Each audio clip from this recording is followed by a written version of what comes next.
Officials in Nebraska traced more than 230 coronavirus cases to a meatpacking facility in Grand Island, Nebraska. That's where we find Dr. Nikhil Jagan. He is a critical care specialist at St. Francis Hospital. Dr. Jagan, appreciate you being with us tonight. Absolutely. Thank you for having me on. We mentioned you're near this meatpacking plant. What have you seen? Have you seen patients who've gotten sick at that plant? I'm not going to go into specifics due to a wide variety of rules, but yeah, we've been seeing folks from all walks of life who work at different places and of all age groups. So let me ask you this. Based on what you've seen, I mean, the president has described the industry as being thrilled and even gung-ho at his order that they must stay open. Do you think that the plant near you should stay open if that many people are getting sick?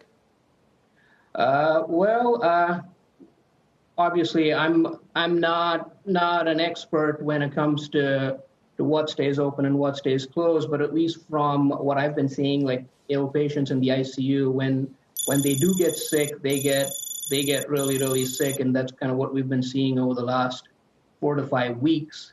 But at least over the last few days, kind of light at the end of the tunnel where we've seen things slow down a little bit. More folks get better, more folks get off ventilators.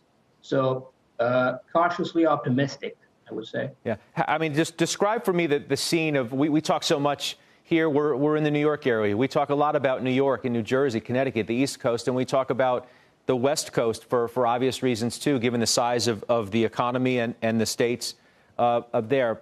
Give me a real world view, though, of what it's like on the front lines in a state like Nebraska, what a hospital looks like right now.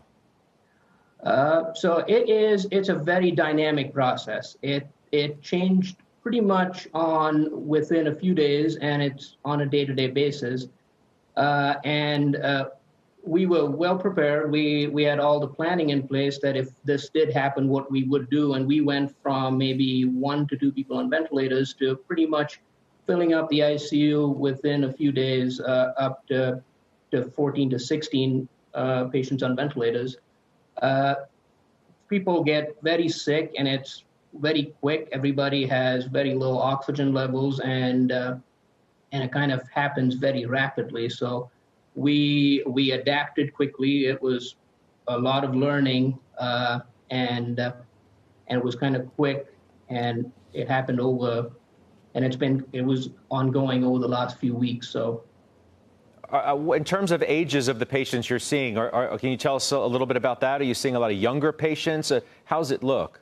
It is very surprising. We've seen all age groups. I've seen folks in their 20s to folks in their 60s and 70s, which kind of initially where we were seeing a little more of the older folks who have a lot of comorbidities. But in the last few weeks, we've been seeing people who are younger as well get equally sick. Yeah, it's scary, no doubt. Let me ask you lastly, a lot of optimism in the last 24 hours and maybe a couple weeks on Gilead's Remdesivir, a possible therapeutic to treat coronavirus.